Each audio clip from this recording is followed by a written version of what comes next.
But I want to do just a very brief review of Splatoon 1 and Splatoon 2. So Splatoon 1. When Splatoon 1 came out, I did play what's it called? What was it called? The beta. What was the beta called? I cannot remember. The test fire. That's what it was. That's the first time I heard it. And every time I would go on the Wii U shop, the Splatoon music would play. This was before the test fire even began. And I remember the Splatoon music playing and thinking, what the heck is this? This sounds such like an odd sound music piece, I guess. I didn't know that would actually become one of my favorite Splatoon songs, probably for nostalgic reasons and because I love that genre of music. I did play the test fire. I've heard about it from either on the Wii U eShop or we went to a store for some reason. I think we went to GameStop for whatever reason. This was before it came out, obviously. And I think they were like promoting it a lot at GameStop. And so when I was just very interested, I had no clue what I was getting into. And when I played the first test fire, I fell in love with the game. I remember thinking, like, since Splatoon is so unique, your first experience with the game is very interesting. And maybe you guys felt the same way I did. But when I first started playing the game, first of all, using motion controls to shoot was very weird. I didn't know if I would like it at first. And the fact that you could shoot things like the ground, the fact that you could shoot the ground and it mattered and you didn't have to shoot people, that it felt so good to have something to do when there were no enemies around. And the concept of the turf war was very unique and very fun. And during the test fire, there was Salt Spray Rig and Walleye Warehouse. And I loved both of those maps. I don't know if you guys felt the same way, but I loved both of those maps. They were a lot of fun. And getting used to the motion controls was a lot of fun. And once I got used to them, it was a lot of fun. So when the game came out, I played the crap out of that game. I loved everything about the game. I think that Splatoon 1 was basically, it was almost a 10 out of 10 for me. It was one game that it came out in my adulthood. It was a new Nintendo IP, and I could not believe how much fun I was having. And I think a lot of you, from what I remember, because a lot of us here who are in the chat now played Splatoon 1 a lot on stream and off stream before Splatoon 2 came out. And Splatoon 1 was a game that I loved everything about, because not only was the art style super awesome, the music, I loved the music. The music appealed to me so much because it was like this weird punk rock style, and I love that. I've said it before, and I said it earlier. The game was truly a masterpiece to me. It was an amazingly new idea, what they did with it. The movement was so awesome. How you could hide and move in your own ink, climb up walls. It was just such a unique and amazing take on a third-person shooter. I'm trying to think of some of the maps that didn't come back, like Flounder Heights never came back in Splatoon 2, but I really liked that one. Gosh, I think my least favorite map from Splatoon 1 was the museum. I hated that map, and I don't remember why. I think it was all the moving platforms and the mid area where you would go up a ramp, and then in the middle was those spinning platforms, I think, and then you'd go down the ramp on the other side, and it was hard to maneuver. And I felt like it was always unranked. And Splatoon 1 was the game that I grinded a lot. I think I got to... I'm trying to remember. I don't know if I ever got to S+. I know many have gotten there. Many people I know have gotten to S+. But I don't think I ever reached it. But I did grind my butt off for that game. Dang. Andres used to play that game a lot too. In fact, me and Andres would play, before we even made Erickson Gaming, we would play, I think, ranked together. I can't remember if you could do that. You couldn't play ranked right away with each other, but later I think they allowed it. I could be wrong, though. But we used to play together on that game all the time. We would, because I was so competitive, and we have somewhat of a history of getting very angry with competitive video games. There were moments where I would get so furious because of how competitive I am. Splatoon 1 it quickly became one of my favorite Nintendo games of all times. I think that's funny because it was new, and it doesn't typically happen. And if I had to rate Splatoon 1 by itself, it would probably be like almost a 10 out of 10.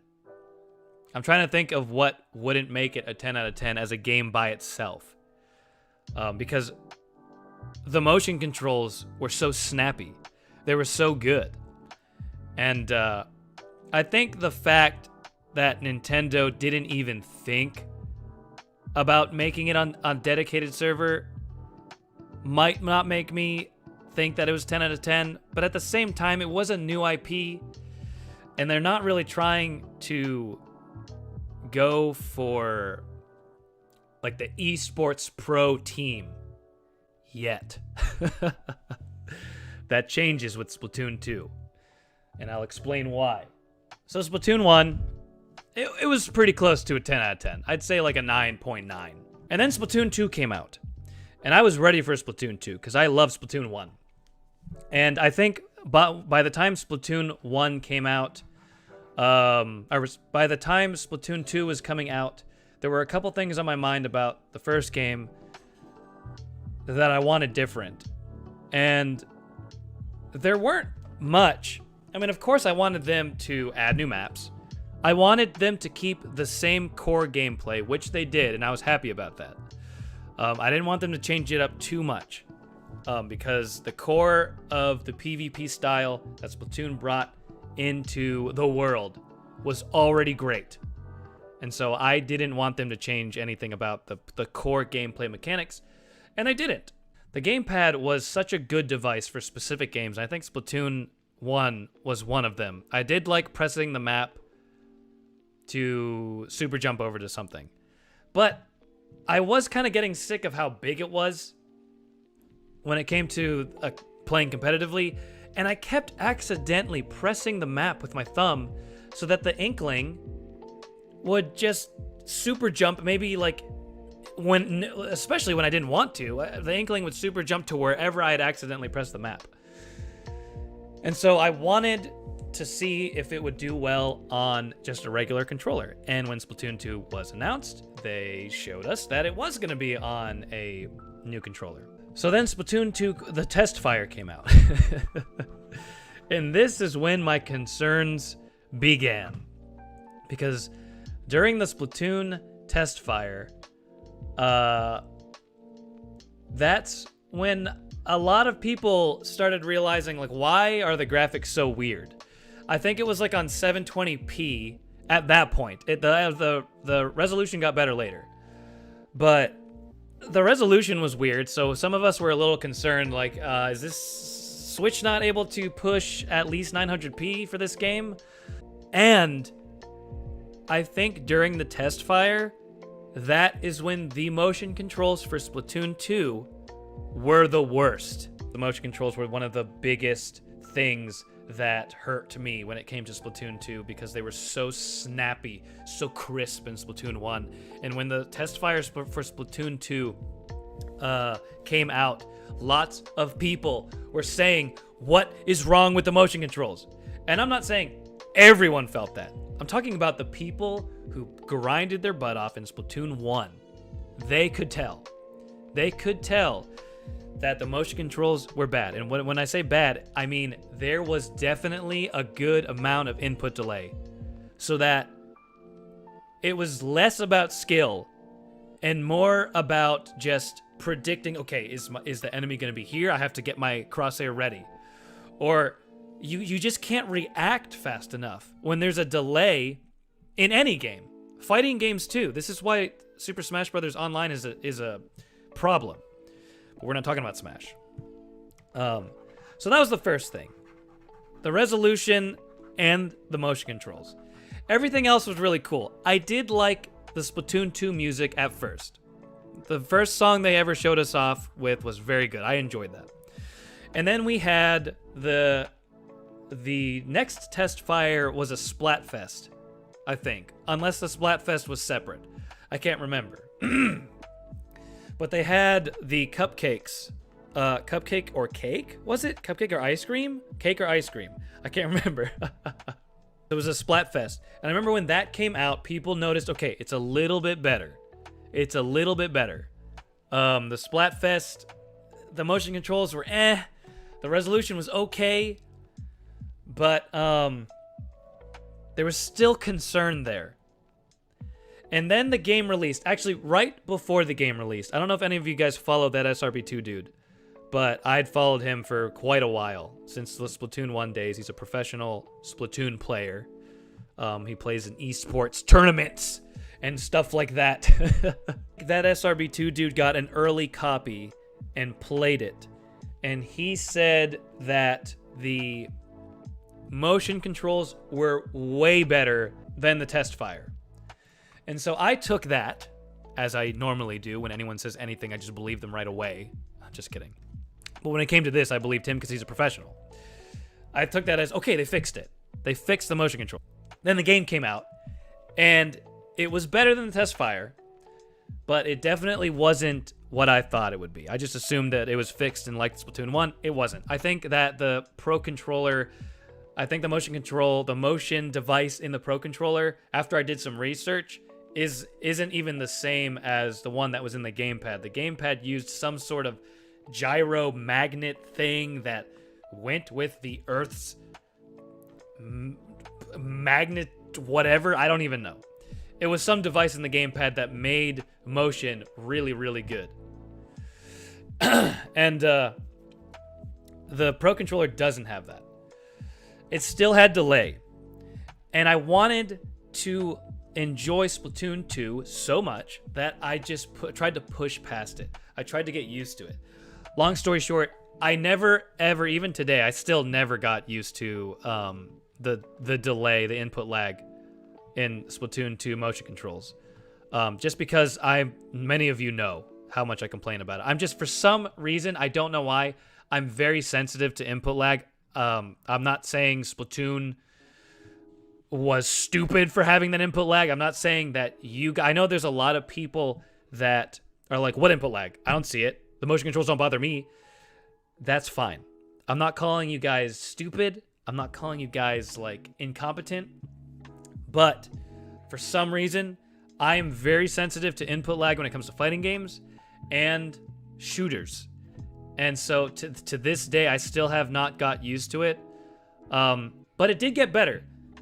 In the middle of Splatoon 2's life, Nintendo sent a patch to the Pro Controller. And after they sent that patch, the motion controls got a lot better. They didn't get perfect. They never ever got to where Splatoon 1 was, but they got a lot better. In fact, better enough for me to actually finally really enjoy myself with Splatoon 2.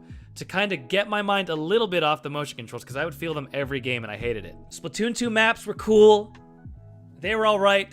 Splatoon 2 maps were different from Splatoon 1. I think they focused more on fairness with Splatoon 2. I think in Splatoon 2, they focused more on balance of weapons, balance of maps, which weapons is good. Balancing weapons in some cases is good, depending on how you balance them.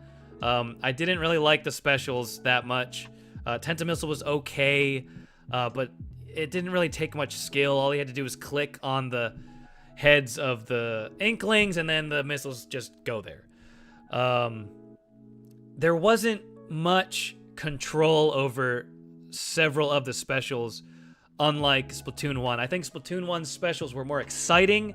I think they were more fun. While they were, in many cases, overpowered, Splatoon 1's specials were just fun. You had the Kraken, you went and just killed all these Inklings in front of you with the Kraken. You had the Killer Whale, dude.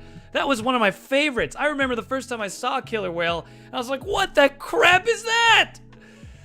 And you had to get out of there, dude. When the killer whale got out, you had to run, dude. And that was exciting. And then the Inkzooka. Holy crap, dude. You just plowed people over with that. Splatoon 2, they did nerf the specials.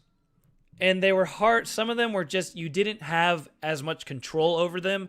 They kind of just controlled themselves.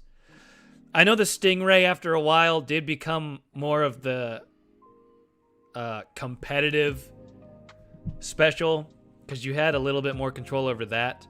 The stamp is very interesting. I never used this stamp. When the stamp came out was around the time I stopped playing a lot of Splatoon 2, or at least stopped venturing into new weapons. The bubbler was weird. I never really liked playing that much, but it was okay. My point is, I felt that the Splatoon 1 specials were more fun. The maps were good, but the Splatoon 2 maps, and maybe you guys felt the same way, I don't know, there was less of a theme impact on the map. There were definitely themes involved with the maps in Splatoon 2, but they had less of an impact on the map. And what I mean by that is, like, Flounder Heights. You remember Flounder Heights for having those 2 giant buildings in the middle, or 1 giant building. Salt Spray Rig, you had that really big back middle place. It was so different in the areas in Salt Spray Rig. Trying to think of the other things. I mean, like, the mall one. How am I forgetting what the name of the mall was? That was my favorite map back in the day. Anyways, when they came over to Splatoon 2, they balanced them a little bit more. I think in Splatoon 2, when it came to the maps, they were trying hard to make them more fair and less gimmicky, which is funny because Nintendo is all about the gimmicks.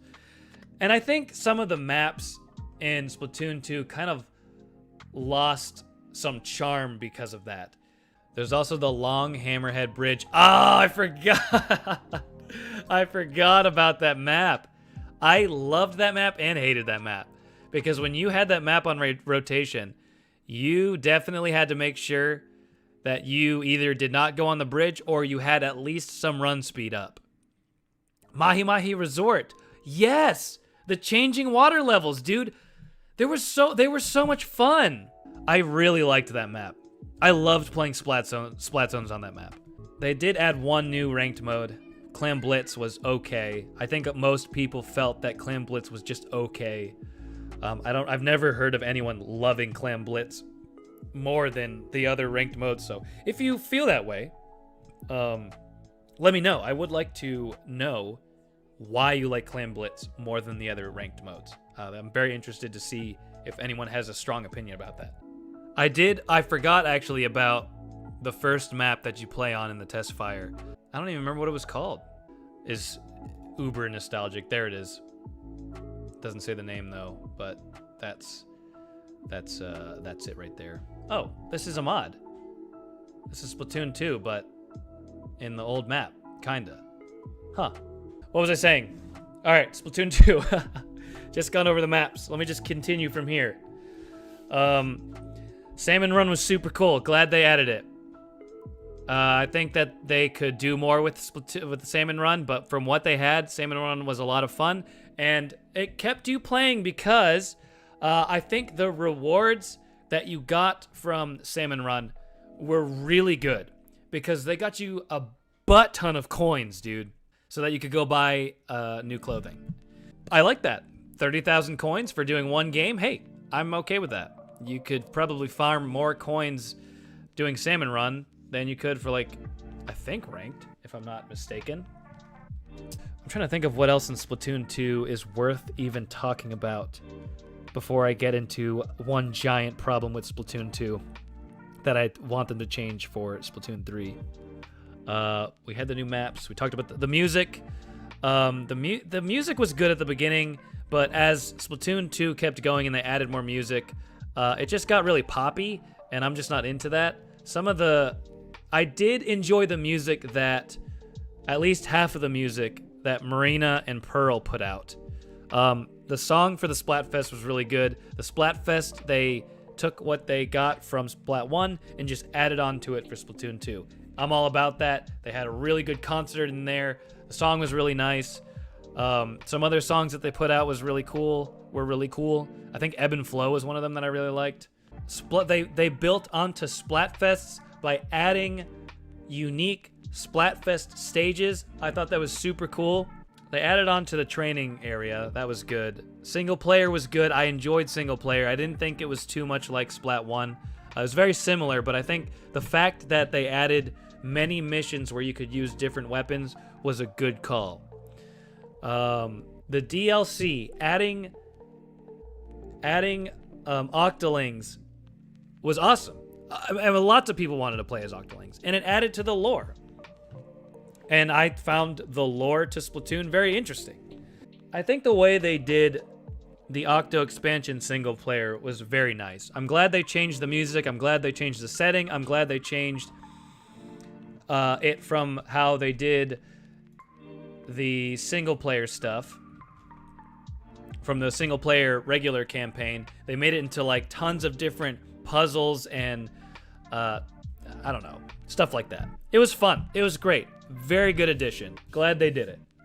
I was sad to see that Squid Jump was not back.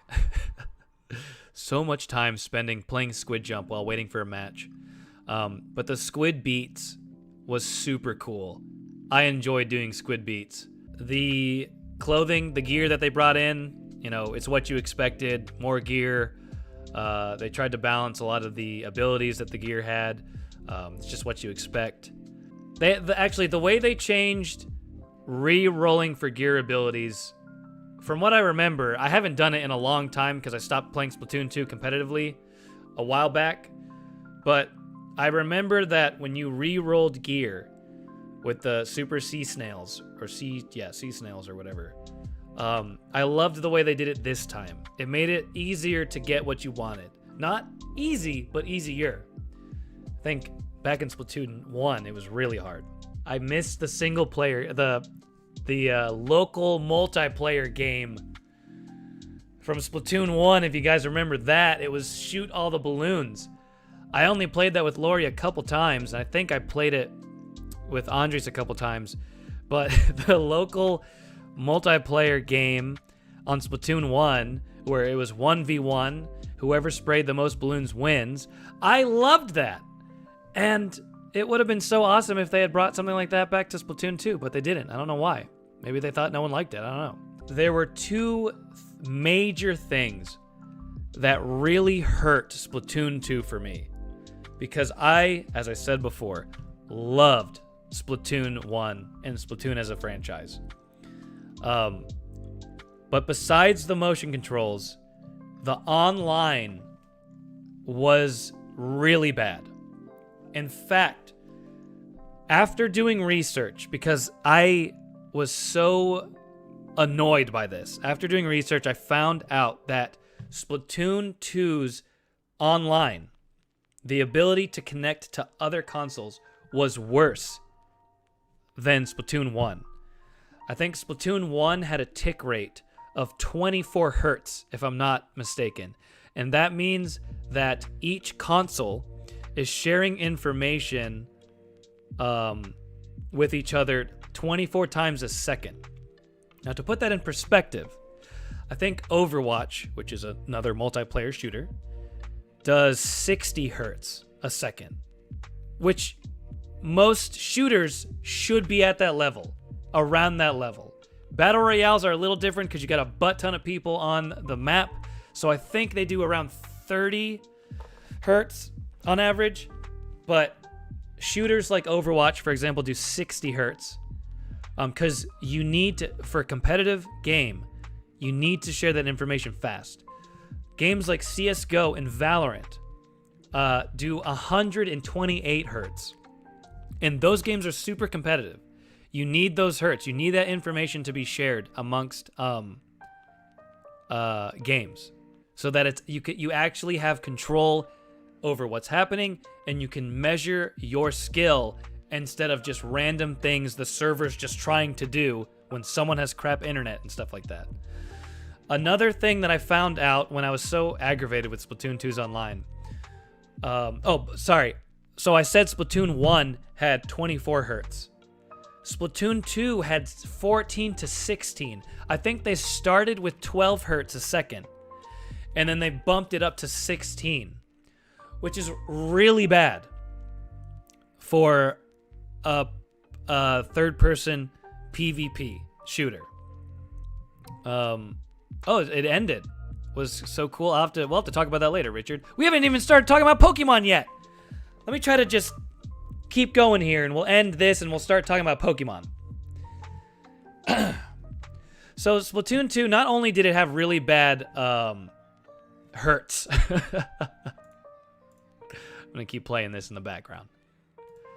But there were no dedicated servers. And at the time, I didn't know really the importance of dedicated servers until I started researching why Splatoon 2's online was so bad. But most, if not all, competitive shooters have a server that all the players connect to, and you play on that server so that the game is more stable. What Splatoon 2 does is what fighting games do. It's peer-to-peer. There is no dedicated server. All the players were fighting off of each other's online and off of each other's console. So they're pinging back and forth. And fighting games, that's okay, because you kind of need that. You need peer-to-peer connection most of the time with fighting games. In a shooter, that is extremely unacceptable when you're playing competitively. And after a while, after Splatoon, after a new Splatoon game comes out, the new gimmicks, you've had all your fun with the new gimmicks and all the new stuff. It's the people who love to compete, who stay and make the game what it is. And when you do not appeal to those who love to test their skill, you're going to get some angry people. And there are no dedicated servers in Splatoon 2. So to try to make this brief, the online for Splatoon 2 and the motion controls is and the fact that some of it with the music and how the maps, it was a little more balanced, like almost too balanced in some areas with the weapons and the maps. Splatoon 1 was almost a 10 out of 10. Splatoon 2, for me, unfortunately, was probably almost an 8 out of 10. Maybe in the 7.5 range.